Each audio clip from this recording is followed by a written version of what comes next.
وہ میں گدے والا ایک لطیفہ سناتا ہوں نا. ایک آدمی اپنے گدھے کو لے کے جا رہا تھا مارکیٹ میں بیچنے کے لیے. تو کسی نے کہا کیا کر رہا ہے؟ کہہ رہا ہے میرا گدھا ہے, جاؤں گا بیچوں گا اور اچھی قیمت ملے گی اور آؤں گا. اس نے کہا اگر اللہ چاہے گا تو یہ سب کچھ ہوگا, انشاءاللہ کہہ دے. وہ بھی ایتھیسٹ تھا, اس نے کہا انشاءاللہ کہنے کی, اللہ نے چاہا تو کیا ضرورت ہے, گدھا میرے پاس موجود ہے, میں خود بھی ہوں, گدھا بھی. اس زمانے میں تو گدھا گاڑی کی طرح تھا ایک بہترین, جیسے آج کوئی بائک 0 میٹر بائک بیچنے جا رہا ہو, گدھا صحت مند ہے اور مارکیٹ قریب ہے, گدھے کی ڈیمانڈ بھی ہے مارکیٹ میں, تو اللہ کہاں سے آگے بیچ میں بھائی, انشاءاللہ خریدوں گا انشاءاللہ. یہ تم لوگ مولویوں کی باتیں انشاءاللہ ماشاءاللہ. چل وہ اللہ کی قدرت کے وہ گیا ہے, گدھا کوئی چوری کر کے چھین کے لے گیا اس سے, ابھی بیچارہ خالی ہاتھ آ رہا ہے. اس کو مولوی صاحب ملے, ہاں بھائی کیا بنا, کہہ رہے ہیں انشاءاللہ میں جا رہا تھا, انشاءاللہ مارکیٹ میں داخل ہوا, انشاءاللہ ایک ڈاکو آیا, انشاءاللہ گدھے چھین کے بھاگ گیا. تو اس نے کہا انشاءاللہ کہنے کا کوئی فائدہ نہیں. تو اسباب جب ہم اختیار کرتے ہیں اور اس پر رزلٹ نکلتا ہے تو ہمیں بعض دفعہ یہ دھوکہ ہو جاتا ہے کہ جب سارے کام اسباب سے ہو رہے ہیں تو اللہ کہاں ہے؟ بھائی اسباب پیدا کرنے والا کون ہے؟ اللہ ہے. ان اسباب میں جان ڈالنے والا کون ہے؟ اللہ. یہی تو ایمان ہے, یہ خود بخود کچھ نہیں ہو رہا ہوتا. تبھی تو قرآن نے مثالیں دی, ابراہیم علیہ السلام کو آگ میں ڈالا گیا نہیں جلے, یہی تو بتانے کے لیے کہ اسباب میں طاقت کس کے ذریعے آتی ہے؟ اللہ کے ذریعے آتی ہے. اور لوگ کہتے ہیں یہ مذہب بے عقلی والی باتیں کرتا ہے, مذہبی عقل والی باتیں کر رہا ہے. کیوں؟ اگر آپ یہ مانتے ہو کہ سب کچھ اسباب سے ہوتا ہے تو خدا کی قسم اس کائنات کا وجود ممکن ہی نہیں ہے پھر, کیونکہ جب کچھ نہیں تھا تو کائنات پیدا کیسے ہو گئی؟ نہیں آئی سمجھ میں بات؟ دیکھو اگر آپ یہ کہتے تو آہستہ سے کہہ دیتا ہوں, شاید میں آواز زیادہ ہو گئی تو اس وجہ سے آپ کو سمجھ میں نہیں آئی. آرام سے بھی بات سمجھائی جا سکتی ہے نا, میں زیادہ جذباتی ہو گیا بلا وجہ, غیر ضروری. آپ لوگ شاید مائنڈ کر گئے ہیں. دیکھو آرام سے اب سمجھاتا ہوں, بالکل ریلیکس, ٹھیک ہے. الحاد ملحد لوگ جو خدا کو نہیں مانتے وہ ہم لوگوں کا مذاق اڑاتے ہیں. کس کا مذاق اڑاتے ہیں؟ مسلمانوں کا, خاص طور پہ مولویوں کا, علماء کا. کہتے ہیں یہ سب کچھ کہتے ہیں اللہ سے ہوتا ہے, اللہ کے غیر سے نہیں ہوتا. روزی دینے والا کون ہے؟ اللہ ہے. اللہ چاہے گا تو یہ سب کچھ ہو جائے گا. بھائی اللہ کا ہے.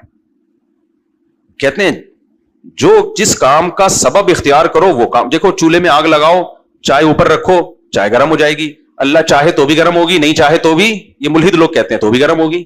اس میں اللہ کہاں گیا بھائی؟ کیا خیال ہے؟ نہیں آئی سمجھ میں بات؟ کہتے ہیں بیمار ہوتے ہیں, قرآن کہہ رہے ہے جب میں بیمار ہوتا ہوں تو اللہ شفا دیتا ہے. بھائی آپ کے درد ہے, آپ 2 گولی پیناڈول کھاؤ, آپ ٹھیک ہو جاؤ گے. جو اللہ کو مانتے ہیں ان کو بھی پیناڈول کھانی پڑتی ہے, جو نہیں مانتے ان کو بھی پیناڈول کھانی پڑتی ہے. یہ ایتھیسٹ لوگ کہتے ہیں کہ جب ہم بیمار ہوتے ہیں, اور یہ مولوی لوگ کہتے ہیں شفا کون دیتا ہے؟ اللہ. وہ کہتے ہیں اللہ کہاں؟ جو اللہ کو نہیں مانتے ان کو بھی شفا 2 گولی پیناڈول سے ہی ہوتی ہے, جو اللہ کو مانتے ہیں ان کو بھی شفا 2 گولی پیناڈول سے ہی ہوتی ہے. جو یہ کہتے ہیں انشاءاللہ یہ گولیوں سے مجھے فائدہ ہوگا, ان کو بھی فائدہ ہوتا ہے. جو یہ کہتے ہیں کہ انشاءاللہ نہیں کہتے ان کو بھی فائدہ ہوتا ہے. وہ تو گدے والا ایک واقعہ ہو گیا اتفاق سے, ورنہ آپ اپنی پروڈکٹ, انگریز جتنی چیزیں مارکیٹ میں بیچ رہا ہے انشاءاللہ کہے بغیر بیچ رہا ہے نا. بک رہی ہے کہ نہیں بک رہی ہے؟ بلکہ زیادہ بک رہی ہے ان کی. کیا خیال؟ اور ہمارے انشاءاللہ ماشاءاللہ والے حج کر کے آتے ہیں, ٹوپیاں پہن کے, غسل کر کے, قرآن خوانی کرواتے ہیں, اس کے بعد بھی سونے کا کاروبار کر رہے ہوتے ہیں دکان میں بیٹھ کے. سونے کا مطلب سلیپنگ. ہمارے ایک دوست ہے نا, وہ سارے دم درود کروا لیے, رقیہ بھی کروا لیے, پھونکے لگوا لیے, قرآن خوانی کروا لی. میں ایک دن گیا, میں نے کہا آپ کو بزنس چل رہا ہے؟ کہہ رہے ہیں اللہ کا شکر ہے, اب تو میرا ایک ہم میں 2 بھائیوں نے مل کے ایسا بزنس شروع کیا, وہ تو چل ہی رہا ہے. میں خوش ہو گیا. میں نے کہا چلو. کہتے ہیں کیا؟ میں نے کہا کہتے ہیں سونے کا کام شروع کیا ہم نے. میں نے کہا شاید گولڈ پہ آ گئے. میں نے کہا تم تو پکوڑوں کا نہیں ہو رہا تو تم سے پکوڑوں کا بزنس نہیں ہو رہا تھا, سونے کا کیسے؟ کہہ رہے ہیں اللہ کا بڑا فضل ہے یار, دونوں بھائیوں نے اب سونے کا کام شروع کیا دکان میں, اور اللہ نے بڑا نوازا ہے. مولوی تھے وہ, مولوی لوگ اکثر تھوڑے نا خوش ہوتے ہیں نا, اس لیے بے روزگار ہو کے اتنے خوش تھے. دیکھو میں نے کہا میں سمجھا نہیں یار, پکوڑوں کا نہیں ہو رہا تھا, گولڈ کا کیسے کر لیا؟ کہہ رہے بھائی سونے کا کاروبار. میں نے کہا کیسے؟ کہہ رہے 12 گھنٹے میں سوتا ہوں, 12 گھنٹے وہ سوتا ہے, تو ہمارا کام اب کیا ہے؟ سونے کا. میں نے کہا بزنس تو چل نہیں رہا, کم از کم نیند تو پوری کرو نا ادھر آ کے. تو اور کتنے انشاءاللہ ماشاءاللہ کہے ہوں گے انہوں نے, ہے بھائی؟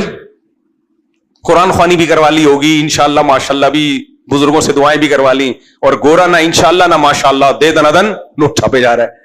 تو یہ ایتھیسٹ ملحد لوگ اس طرح کی باتیں کرتے ہیں کہ دیکھو ہر کام لاجک سے ہو رہا ہے, ہر کام تو اللہ اللہ اللہ کہاں ہے؟ خوب سمجھ لو, یہ کہتے ہیں ہم عقلی باتیں کرتے ہیں اور مولوی لوگ خلاف عقل باتیں کرتے ہیں, مذہب خلاف عقل باتیں کرتے ہیں. نا نا نا نا نا نا, مذہب عقل کی بات کرتا ہے, یہ کم بخت خلاف عقل بات کرتے ہیں. دنیا میں ہر کام اگر اسباب سے ہی ہو رہا ہوتا تو سوال سب سے بڑا یہ کائنات پہلی مرتبہ کیسے پیدا ہوئی؟ نہیں آئی سمجھ میں؟ پہلی مرتبہ کس نے کیسے ہو گئی؟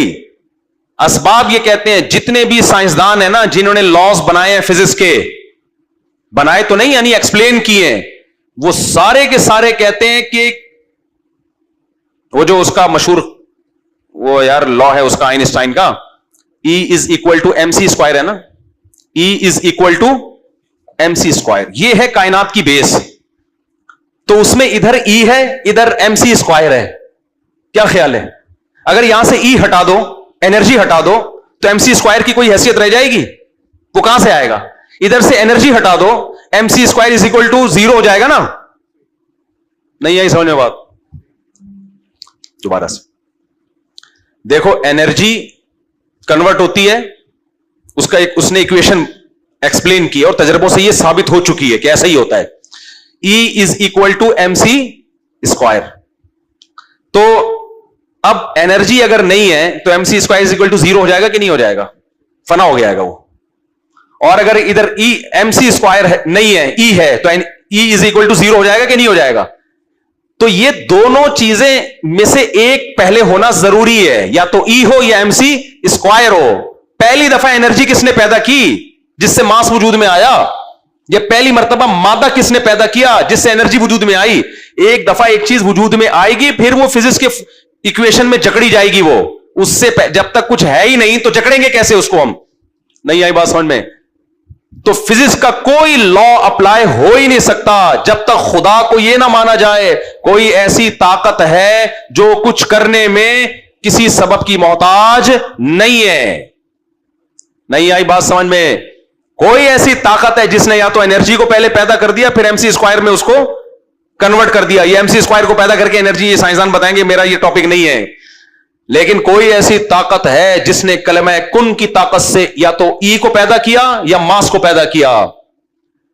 تو میرے بھائی عقل یہ کہتی ہے کہ ایک طاقت ایسی ہے جو کچھ کرنے میں کسی سبب کی محتاج نہیں ہے. تو جو کائنات کو کلمہ کن کی طاقت سے پیدا کر سکتا ہے وہ جب چاہے گا پیناڈول سے آپ کی شفا چھین لے گا. تو یہ پیناڈول تو کسی کھیت کی مولی نہیں ہے. وہ اگر چاہے گا تم 2 کے 4 پیناڈول کھا لو, درد صحیح نہ ہو تو کون روک سکتا ہے اس کو؟ اور وہ اگر چاہے گا کہ پیناڈول سے شفا کے بجائے اسی میں موت رکھ دے تو کون روک سکتا ہے اس کو؟ ہاں, وہ کرتا نہیں ہے ایسے, وہ کرتا نہیں ہے. تو نہ کرنا ایک الگ بات ہے, کرنے کی طاقت نہ ہونا ایک الگ بات ہے. اس لیے مسلمان کو سکھایا یہ گیا ہے کہ اسباب اختیار کرو گے تو کامیابی ملے گی, لیکن انشاءاللہ کہہ کے اپنے ایماندار ہونے کا ثبوت دو کہ ہم بے ایمان نہیں ہیں, کہ ہم یہ ماننے لگے کہ اسباب اللہ کی مرضی کے بغیر بھی کچھ کر سکتے ہیں. بے شک سونے کی دکان کھول لی ہے, لیکن کرتا کون ہے؟ اللہ ہی کرے گا, یہ بتانے کے لیے. اور اکثر ایسا ہوتا بھی ہے کہ جب آپ یہ جو انشاءاللہ ماشاءاللہ کر رہے ہوتے ہیں نا پھر بھی کاروبار نہیں چل رہا ہوتا, وجہ اس کی کہ سارے انشاءاللہ ماشاءاللہ کا کاروباری کر رہے ہوتے ہیں, یہ اور کچھ کر نہیں رہے ہوتے. نہیں آئی سمجھ میں بات؟ ابے دیکھو, آپ نے کہا, آپ یہاں بیٹھے ہو, آپ نے کسی مولوی صاحب سے سنا قرآن میں آتا ہے انشاءاللہ کی بڑی برکت ہے, اور واقعی یہ ہے, حدیث سے بھی ثابت ہے, اور انشاءاللہ نہ کہنے کی بڑی بے برکتی بھی ہے. اور دیکھو کچھ چیزیں غیر مسلموں کے لیے نہیں ہوتی, مسلم کے لیے ہوتی ہیں, کیونکہ وہ تو خدا کو مانتے ہی نہیں نا. اللہ کہتے ہیں ٹھیک ہے تم نہ کہو انشاءاللہ, لیکن مسلمانوں کے لیے اللہ کے اصول کچھ اور ہیں. تم تو مانتے ہو نا, ماننے والے کو ٹھوکا جاتا ہے, پیٹا جاتا ہے, سزا دی جاتی ہے, نہ ماننے والے کو تھوڑی ہوتا ہے. ابے بھائی محلے میں ایک بچہ آپ کو اپنے ابا ہی نہیں مانتا, آپ اس کو بول رہے ہو پانی لے کر آؤ, وہ نہیں لا رہا, آپ بولے کہ نہ لا میری بلا سے, لیکن وراثت تجھے نہیں دوں گا میں. اپنا بچہ جو آپ کو ابا مانتا ہے, آپ کہہ رہے پانی لے کر آؤ, وہ نہیں لاتا, چماٹ مارتے, وہ کہتے لے بھائی وہ تو آپ کو ابا ہی نہیں مانتا, اسے تو ڈانٹتے بھی نہیں ہو, اور میں پانی نہیں لاتا مجھے چماٹے آتے ہیں. وہ کہیں گے بھائی تو مجھے بابا مانتا ہے تو مانتا ہے تو پوری طرح ماننا. تو مسلمان انشاءاللہ ماشاءاللہ نہیں کہے گا, اس کے لیے سائیڈ ایفیکٹ ہوں گے. جو لبرل لوگ ہیں نام نہاد, جو خدا کو مانتے نہیں ہیں, ان کے لیے تو احکام ہی کچھ اور ہیں. وہ تو قارون بن کے بھی اتنا پیسہ کما لیا انہوں نے. سمجھ آ رہی ہے کہ نہیں آ رہی ہے بات؟ ہاں, کچھ لوگ انشاءاللہ ماشاءاللہ بہت چلا رہے ہوتے ہیں پھر بھی کیا ہوتے ہیں؟ زیرو. ان کی مثال ایسے ہے کہ فرض کرو مجھے بھوک لگ رہی ہے, آپ کا مفتی صاحب آپ کو بھوک لگ رہی ہے, آپ پیٹ کیسے بھرے گا؟ اللہ بھرے گا انشاءاللہ. کون پیٹ بھرے گا؟ اللہ. آپ کو پیاس لگ رہی ہے, پیاس کیسے بجھے گی؟ انشاءاللہ اللہ بجھائے گا. سب پانی پی لو, ہم پلا دیں؟ نہیں, میں اس پہ نظر ہے میری, تو قیامت تک انشاءاللہ ماشاءاللہ کہتے رہو. بولو, آج مسلمان کا جو انشاءاللہ ماشاءاللہ وہ یہ والا چل رہا ہے. کام دھیلے کا نہیں ہے, کاروبار وہ کر رہے ہوتے ہیں, دسمبر میں برف بیچ رہا ہے, گرمیوں میں کوئلے بیچ رہا ہے, تو چلے گا؟ دیکھو ہمارے ایک دوست نے گوشت کا بہت اچھا کاروبار شروع کیا چند سال پہلے, بڑا وی آئی پی دکان کھولی انہوں نے. میں نے بھی ان کی بزنس کو پروموٹ کیا, حالانکہ میرا کوئی شیئر نہیں تھا اس میں. میں نے کہا چلو حلال کام کر رہے ہیں, نہیں چلا. آج میری ملاقات ہوئی, میں نے کہا کیوں نہیں چلا؟ جی اس لیے نہیں چلا کہ جو ملازم تھے نا, کم بخت تنخواہ پہ تھے, ٹلے بہت مارتے تھے. ملازم کیا کرتے تھے؟ ہر 4 دن کے بعد کسی کی نانی کا انتقال ہو رہا ہے, کسی کا ماموں چھٹی پہ گیا ہوا ہے, کسی کی دادی کا انتقال ہو, ایک بندے کی نانی 3 دفعہ مر رہی ہے. ہوتا ہے ملازمین کے ساتھ. تو میں نے ان سے کہا آپ کو پہلے نہیں پتا تھا کہ پاکستان میں بزنس کے لیے یہ ہوتا ہے؟ آپ بھی کبھی حماقت نہ کرو. جب تک آپ سامنے والے کو شیئر نہیں دو گے نا پروفٹ میں, دھیلے کا کام نہیں کر کے دکھائے گا وہ, میں بتا دوں, آپ بیڑا غرق کر دے گا تمہاری دکان کا. آپ اسباب ہی اختیار نہیں کر رہے ہو کامیابی کے. اچھا, پھر میں نے ان سے پوچھا آپ تو بقرعید میں اجتماعی قربانی کا بھی بزنس تھا. کہہ رہے ہیں وہ ہوا یہ ایک دفعہ 2 سال ایسا ہوا کہ میں وہ قربانی کی بارش ہو گئی بقرعید والے دن, وہ سارا گوشت بیڑا غرق ہو گیا. میں نے کہا آپ کو پتا نہیں تھا کہ بارش بھی کسی بھی ٹائم پہ؟ کہہ رہے ہیں یار کبھی ایسا ہوا نہیں. اب یہ انشاءاللہ ماشاءاللہ کی کو غلط کہو گے, یا آپ اپنی گورا ایسا نہیں کرتا. میں انگریزوں میں بھی وہاں جا کے لوگوں سے ملا ہوں, میں نے وہاں کے لوگ, انگریز پتہ ہے کیا کرتا ہے؟ کوئی کام شروع کرنے سے پہلے اس کے سائیڈ افیکٹ پہ وہ زیادہ محنت کر رہے ہوتے ہیں. کہاں سے نقصان کا خطرہ ہے, پہلے ان کھانچوں کو بند کرو, پھر آؤ میدان میں. ہمارے ہاں سارے دپل میں. انگریز کبھی حماقت بولو, وہ پہلے کہے گا, وہ بڑی سیف گیم کھیلتا ہے. وہ کیا کھیلتا ہے؟ کہہ رہا بھائی جب پیسے تو کما رہا ہے تو تیرا کیا لگ رہا ہے اس میں؟ آپ کہہ سکتے تو میرا بھائی ہے تو تو میرا بھائی نہیں ہے. یہ بالکل وہی حساب ہے جو بیگم شوہر سے کہتی ہے آپ یہ کائنڈلی مکان میرے نام کر دیں. انگریزوں کی بیگم یہ کبھی بھی نہیں کہتی, ان کو پتا ہوتا ہے یہ انگریز یہ کام نہیں کرے گا, کہے گا میرج سرٹیفکیٹ اپنی جگہ. تو اب یہاں کئی کیسز آ چکے ہیں, میں نہیں کہہ رہا ساری عورتیں ایسی ہوتی ہیں, لیکن بہت کیسز ہو چکے ہیں میرے سامنے. میں 18 سال کا تھا, بلکہ 15 سال کا سمجھ لو, کیسز اس وقت سے ڈیل کرنا شروع کیا. 18 سال کے بعد جب مدرسے گیا, اس کے بعد پھر تو کتنے تجربہ ہو چکا ہوگا کہ نہیں ہوگا. 20 لوگوں کے کیسز ہیں. شوہر نے بیوی کی محبت میں بیوی کے نام پراپرٹی کر دی, اس کے بعد میاں کا ہوا بیڑا غرق. سب بیویاں ایسی نہیں ہوتی جو عورتیں میرا بیان سن رہی ہیں, وہ ان کے علاوہ کی بات کر رہا ہوں میں. اب کیا ہے, وہ لوگ میرے پاس آتے ہیں کہ میری وائف کہہ رہی ہے کہ تم یہ مکان میرے نام کر دو. تو میں کہتا ہوں کیوں بھائی, تمہارے نے بنایا تو تمہارے رہنے دو, وراثت میں اس کا جو حصہ ہوگا مل جائے گا. کہہ رہے نہیں, بیوی کہتی ہے کہ آپ کو مجھ پہ ٹرسٹ نہیں ہے, کیا آپ کو مجھ سے محبت نہیں ہے. کہہ رہے یہاں کہ میں چپ ہو جاتا ہوں, یار محبت بھی ہے ٹرسٹ بھی ہے, تو اب یہ رشتہ ایسا ہے اس میں آدمی کہتے ہیں مجھے تم پہ اعتماد نہیں ہے, تو بیگم تو 2 منٹ میں آنکھیں سیاہ, تمہیں مجھ پہ اتنا بھی اعتماد نہیں ہے کہ صرف کاغذ میں میرے نام کر دو گے تو میں کھا جاؤں گی. تو جتنے بھی مرد میرے پاس آتے ہیں تو ان کو میں کہتا ہوں کہ تم جواب میں یہ کہا کرو کہ تم اپنی فلاں چیز میرے نام کر دو. اپنے بھائی سے بولو کہ وہ مکان میرے نام کر دو یا فلاں چیز. پھر وہ کہے گی کیوں, تمہیں کیا تمہیں مجھ پہ ٹرسٹ نہیں ہے.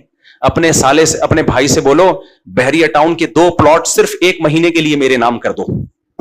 ٹھیک ہے, صرف میں دیکھنا چاہتا ہوں میرے سسرال کو مجھ پہ ٹرسٹ کتنا ہے. اس میں پتہ ہے کیا وہ دلیل دیں گے, ٹرسٹ تھا تبھی تو اپنی بیٹی تمہارے حوالے کی تھی, ٹرسٹ تھا تبھی تو اپنی بہن تمہارے حوالے کی تھی. اتنا ٹرسٹ کافی نہیں ہے, کہو ٹرسٹ تھا تبھی تو میں نے تم سے شادی کی تھی, بس اتنا ٹرسٹ گورنمنٹ کے کاغذات میں کافی ہے. اس سے زیادہ ٹرسٹ کی بالکل فالتو میں ضرورت بولو نہیں.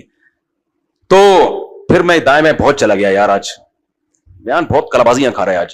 ہاں تو یہ انشاءاللہ ماشاءاللہ ہی چل رہا ہوتا ہے, باقی کچھ بھی نہیں ہوتا. ہماری جو خلافت عثمانیہ تباہ ہوئی ہے وہ انشاءاللہ ماشاءاللہ پہ ہی ہوئی ہے, صرف انشاءاللہ ماشاءاللہ. ویسے تو انشاءاللہ کی بڑی حیثیت ہے بھائی. یورپ جو ترقی کر رہا تھا, تیاری کر رہا تھا, وہ ہمارے ہاں نہیں تھی وہ تیاری. ہمارے ہاں پریس جب وجود میں آیا ہے تو اس پہ بحثیں چل رہی تھی کہ وہ چونکہ مشینوں میں چھپے گا تو بے ادبی ہوگی. گورے نے کتابیں چھاپ چھاپ کے اسلام کے خلاف یہ بالکل ایسے ہی جیسے آج میڈیا. ابھی بھی بہت سے علماء کہتے ہیں علماء کو ٹی وی میں نہیں آنا چاہیے, میڈیا پہ نہیں آنا چاہیے. کیا بھائی کہاں بیٹھ کے؟ وہ کہہ رہے ہیں نہیں علماء، اب باطل اپنی بات کرتا ہے، میڈیا پہ ڈالتا ہے، کروڑوں لوگوں تک پہنچا دیتا ہے. حق کی بات ہو رہی ہے 6 آدمیوں میں بیٹھ کے، تو غالب باطل آئے گا یا حق آئے گا یا باطل آئے گا؟ باطل آئے گا. وہ اسباب اختیار کر رہا ہے. حالانکہ ہمارے مذہب میں اسباب اختیار کرنا فرض ہے، اتنا فرض ہے. نماز میں نبی کریم صلی اللہ علیہ وسلم کی صحیح حدیث ہے، اگر سانپ دیکھو تو سانپ کو جا کے مارو، کیونکہ آپ کو عین ممکن ہے اللہ نے آپ کے دل میں وہی کی ہو. یہ ایسا نہ ہو اتنے نیک بن جائیں کہ چونکہ ہم ابھی کنیکشن ہمارا اللہ سے قائم ہے، ہم نماز پڑھ رہے ہیں، تو بچانے والا کون ہے؟ اللہ. تو اللہ پہ توکل کا کہیں یہ غلط مطلب نہ لے لیں، ورنہ ساری دنیا کو پتا ہے سانپ نظر آئے تو کس کو مارنا ہے؟ سانپ کو. یہ کوئی بتانے والی بات ہے؟ لیکن نبی بتا رہے ہیں کہ نماز میں اگر سانپ نظر آئے تو کیا کرو؟ ظاہر نماز توڑنی پڑے گی نا اس کے لیے. بعض فقہا کا تو مذہب ہے کہ نماز کے دوران سانپ مارو تو نماز ٹوٹتی نہیں، کیونکہ نبی کے حکم پہ آپ یہ کام کر رہے ہو. لیکن احناف کا مذہب یہ کہ نماز ٹوٹ جائے گی، لیکن سانپ مارنا کیا ہے؟ واجب ہے. نماز توڑنا واجب ہے. وہاں بھی تو یہ کہا جا سکتا تھا انشاءاللہ، زور سے ایک مد کے ساتھ، انشاءاللہ کچھ بھی نہیں ہوگا، کیونکہ میرا کنیکشن کس سے ہے؟ اللہ سے. تو جس مذہب میں سب سے زیادہ اسباب اختیار کرنے کا حکم ہے، اسی مذہب کے علم بردار نہ سوچتے ہیں. دیکھو پوری ایک سورت نازل ہوئی ہے سورہ شورا کے نام سے. نام ہے مشورہ، کیونکہ کامیابی کے اسباب میں ایک مشورہ بھی ہے، تو اللہ نے پوری سورت اس نام سے نازل کر دی. پتہ چلے مشورے کی اہمیت کتنی ہے. ہمارے یہاں ہے مشورے کی اہمیت. اگر یہ جو صاحب بقرعید والے دن اجتماعی قربانی کر رہے ہوتے ہیں نا، صرف مجھے سے مشورہ لیتے، حالانکہ میں بزنس مین نہیں ہوں، تو اتنا کم از کم ان کو بتاتا اگر بارش ہوئی تو کیا کرو گے؟ ہزاروں جانور تم نے لٹائے ہوئے، اوپر سے بارش، گوشت تو سارا خراب ہو گیا، کوئی تمبو کوئی ٹینٹ نہیں، کچھ نہیں ہے. تو وہ جو سونے کا بزنس شروع کیا ہوا تھا نا ہمارے دوستوں نے، وہ اس لیے نہیں کہ انشاءاللہ ماشاءاللہ میں کوتاہی ہے، عین ممکن ہے کہ محنت نہ ہو، مائنڈ نہ ہو، تجربہ نہ ہو، بہت ساری چیزیں ہوتی ہیں. خیر ہم کہیں اور چلے گئے. تو میں یہ مثال دے رہا تھا کہ اللہ نے قارون کی مثال دی ہے، ہمارے لیے بہترین نمونہ ہے اس میں. تو قارون جو تھا موٹیویشنل اسپیکر تھا، اپنے عمل سے لوگوں کو بتا رہا تھا کہ اسٹرگل اور ہارڈ ورکنگ اگر ہو تو سکسیس آپ کا مقدر، اور ایسی سکسیس کہ قوم کی اکثریت کہہ رہی ہے کہ کاش ایسے کامیاب ہم ہوتے. حالانکہ بعض لوگوں کو جو سکسیس مل رہی ہوتی ہے اس میں کچھ لوگ کہہ رہے ہوتے ہیں یہ کامیابی ہے، کچھ کہہ رہے ہوتے ہیں کامیابی نہیں ہے. جیسے کسٹم میں آپ انیشلی پوسٹ سے اوپر والی پوسٹ پہ چلے جاؤ تو کچھ کہتے ہیں آپ کی پوسٹ چونکہ اچھی ہو گئی ہے تو آپ کامیاب ہیں، کچھ کہتے ہیں کہ نہیں جو یہاں نیچے کھانے کا موقع مل رہا تھا اوپر آپ کو وہ موقع ہمارے محلے میں ہو چکا ہے. اصل میں صاحب تھے، آفیسر تھے وہ، لیکن وہ ان کی ترقی اور اونچے رینک پر ہو گئی. تو کچھ لوگ ان کو مبارکباد دے رہے تھے، کچھ ملامت کر رہے تھے کہ فائدہ نہیں ہے. وہ بھی کنفیوز تھے کہ میں اس پہ خوش ہوں یا نہیں ہوں. تو میں نے کہا یار یہ تو عجیب سی بات ہے کہ یہ خوش کی کہہ رہے ہیں یار اصل میں ٹھیک ہے وہ، لیکن نیچے کھانے کا موقع زیادہ مل رہا تھا. تو کچھ لوگوں کی سکسیس ایسی ہوتی ہے جس میں 2 رائے ہو سکتی ہیں. 4 شادیاں کسی کی ہو گئی، کچھ کہیں گے کامیاب ہے، کچھ کہیں گے بیڑا غرق ہو گیا اس کا. لیکن قارون کی جو کامیابی تھی 99% لوگ کہہ رہے تھے کاش ہم بھی ایسے ہو جائیں، یعنی اتفاقی کامیابی. تھوڑے سے لوگ ایسے تھے، قرآن کہہ رہا ہے وہ کہہ رہے تھے وقال الذین اوتوا العلم، جن کے پاس نالج تھی، علم تھا، حقیقی علم، وہ کیا کہہ رہے تھے؟ ویلکم، تباہ ہو جاؤ. 99% لوگوں کہہ رہے تھے برباد ہو جاؤ، تمہیں اتنی بیکار بات ہے. ویلکم اس وقت کہا جاتا ہے جب کوئی بندہ، اس کا لفظی ترجمہ تو ہے تم تباہ ہو جاؤ، لیکن اس کا لفظی ترجمہ مراد نہیں ہوتا. یہ جملہ اس وقت کہا جاتا ہے کہ جب کوئی ایسی گری ہوئی بات کرے کہ جو بالکل عقل کے خلاف. انہوں نے کہا ویلکم، پاگلوں کے بچوں، تم پاگل ہو. اردو میں ترجمہ ہو پاگل کے بچوں، کیسی باتیں کر رہے ہو. ثواب اللہ خیر لمن آمن وعمل صالحا. یہ دنیا مسافر خانہ ہے بھائی، کل مر جائے گا. یہ ہمیشہ تھوڑی رہے گا، کل مر جائے گا. اس کے عمل دیکھو، نیک عمل ہے یا برا عمل ہے. نیک عمل ہے تو اچھی بات ہے، برا عمل ہے تو بھاڑ میں جائے. کیونکہ نیک عمل کرنے والوں کو آخرت میں ثواب ملے گا جو اس سے بہتر، اور برا عمل کرنے والوں کو آخرت میں عذاب ملے گا. تو جس غربت کے عذاب میں تم ہو وہ عذاب اس سے زیادہ خطرناک ہوگا. تو انسان عمل کے لیے بنا ہے، شہرت اور پیسے کے لیے نہیں بنا. عمل کے ساتھ شہرت پیسہ آ جائے اللہ کی نعمت ہے، نہیں آئے تو بھی کوئی حرج نہیں ہے. وجہ اس کی ہے کہ ہدف نہیں ہے. بھائی آپ کی جو منزل ہوتی ہے، آپ اس منزل تک جا رہے ہیں تو بیچ میں اگر سہولتیں ملتی رہیں ٹھیک ہے، نہیں ملے آدمی کہتا ہے کوئی بات نہیں، میرا ہدف تو یہ ہے ہی نہیں. لیکن ہدف اگر نہ ملے تو ناکام ہے انسان.